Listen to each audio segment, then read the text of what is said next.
sont mes gringos. FGS. OP.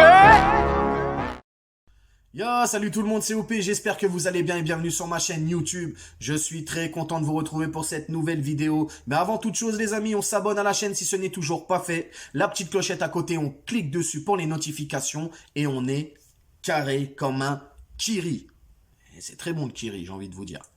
Aujourd'hui, on se retrouve pour parler de Marquinhos, notre capitaine, un petit Brésilien devenu grand Brésilien, j'ai envie de te dire. Marquinhos qui, on le sait, depuis plusieurs semaines maintenant, va prolonger, en tout cas, c'est presque sûr, avec le Paris Saint-Germain. Va prolonger de 4 ans, je crois, donc il ira jusqu'en 2026 avec nous. Il aura à ce moment-là 32 ans. Donc on peut dire que c'est quand même un CDI qu'il a pris chez nous. C'est un contrat longue durée. Alors, Marquinhos, pourquoi vous parlez de Marquinhos? Donc vous l'avez vu dans le titre, forcément. Oui, pour moi, Marquinhos est le meilleur défenseur du monde. Mais quand je vous dis ça, les gars, je vous dis ça en toute objectivité. Je vais pas te dire il est le meilleur parce qu'il est au Paris Saint-Germain. Non, les gars, il faut savoir une chose. On commence à se connaître, vous et moi. Vous savez très bien que je dis ce que je pense. Je mâche pas mes mots. Il n'y a pas de langue de bois ici. Marquinhos, il aurait pu jouer à l'AEK Athènes, à la Fiorentina, au Real, Barça, peu importe où. Avec le niveau actuel qu'il a, je vous aurais dit la même chose. Marquinhos est le meilleur défenseur du monde. Et d'ailleurs, j'aurais espéré, mon club, s'il n'était pas chez nous, que le Paris Saint-Germain se mette sur lui et l'achète, le ramène au PSG, tout simplement. Donc, pourquoi est-il le meilleur défenseur du monde? Parce que c'est propre, les gars. Marquinhos, c'est excellent. C'est excellent. C'est une abnégation, un travail, et d'une propreté en termes de défense et de... Bref, les gars, on va détailler. Il défend debout. Il tacle très rarement. Il a des relances qui sont incroyables. Il est très fort offensivement. On l'a vu, il a mis des buts. Je crois qu'il a mis 34 buts depuis qu'il est au PSG. Il faut savoir qu'au PSG, c'est 345 matchs. 34 buts. C'est incroyable. Il a pris un seul carton rouge en 9 ans. Je crois que c'est le deuxième de sa carrière qu'il a eu à Paris. Il en a eu un à l'AS Rome, il me semble, et un à Paris. 2 cartons rouges dans sa carrière. Et comme je le disais, il défend debout, il tacle très rarement. Quand il fait une bourde, il la rattrape tout de suite. Le sens de l'anticipation, toujours là au bon moment. Non, c'est incroyablement fort, les gars. Alors j'entends certains qui me disent « OP, t'abuses. Il y a Laporte, il y a Ruben Diaz, il y a Van Dijk, tout ça là. » Bon, Van Dijk, les gars, je suis désolé, je dis Van Dijk. Moi, j'ai du mal avec les blazes. Certains blazes, en tout cas. Frérot, ouais, c'est fort. Ouais, c'est fort. Mais pas comme Marquinhos. Et les gars, je parle vraiment en toute objectivité. Marquinhos, même s'il n'était pas un joueur du PSG, si je voyais comment il joue là aujourd'hui dans n'importe quel club, j'aurais dit la même chose. Pour moi, c'est le meilleur défenseur du monde. Et aussi, il faut savoir une chose. Scandale! Marquinhos n'a même pas été nominé dans les 30 au Ballon d'Or. Il n'était pas dans ce classement. Pour moi, c'est un scandale. Là, il y a le 11 de la FIFA qui est sorti, le 11 de l'année ou je sais pas quoi, FIFA machin. Il n'est même pas dedans. C'est scandaleux. C'est scandaleux. Marquinhos, les gars, on va pas se mentir. Il est régulier, mais depuis tellement d'années que... Frère, c'est pas possible. C'est juste pas possible. Je crois son meilleur classement au Ballon d'Or, c'était 28e. C'est une honte. Et puis, il faut savoir aussi, il a un palmarès énorme pour un défenseur. En tout cas, au PSG, il a 6 championnats de France. Donc 6 fois champion de France. Il a 5 coupes de France.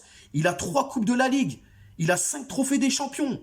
Avec le Brésil aussi, c'est devenu un cadre. Il a une Copa América, il a les JO, je crois, il a gagné la médaille d'or en 2016, et il a un truc moins de 17 avec le Brésil. Je sais plus ce que c'est. Bref, il a un palmarès quand même incroyable. Bon, à l'AS Roma, il a pas grand-chose, et je crois au Corinthians, si je dis pas de bêtises, il a une Copa Libertadores, il me semble.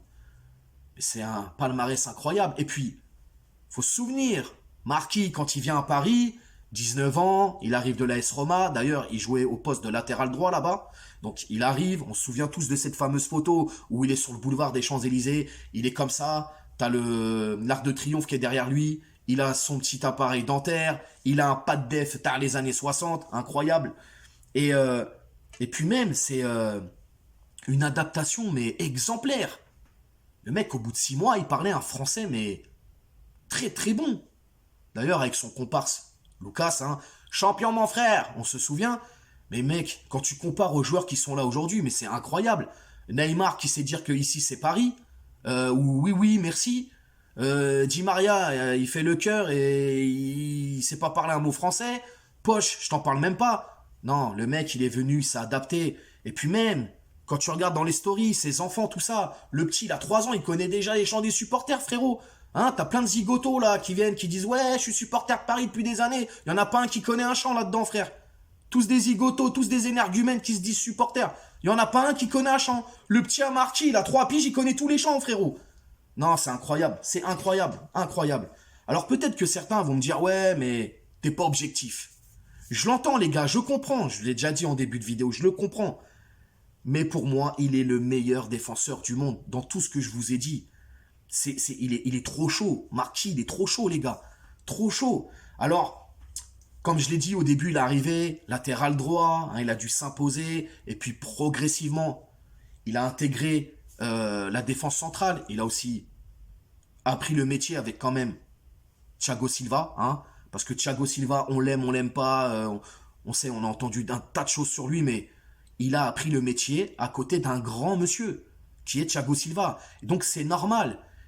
Alors, la seule chose que je pourrais reprocher à Marquis, c'est peut-être son manque parfois de leadership dans cette équipe. Des fois, il peut gueuler, on le voit, des fois, il replace un peu, il va gueuler sur Verratti, tout ça et tout. Mais je pense qu'il manque un peu de coronesse des fois, tu vois, j'aimerais qu'il soit un peu plus couillu, hein, qui se lâche un peu. Parce que même dans le vestiaire, je suis pas sûr que ce soit la personne qui prenne le plus la parole, voire peut-être même pas la parole, tout simplement. Donc, c'est peut-être la seule petite lacune que je lui trouve. Mais sinon, dans le jeu, non, c'est trop chaud, les gars, Marquis. Il est trop chaud, il marque des buts, il défend, comme je l'ai dit, il est toujours debout, il tacle rarement.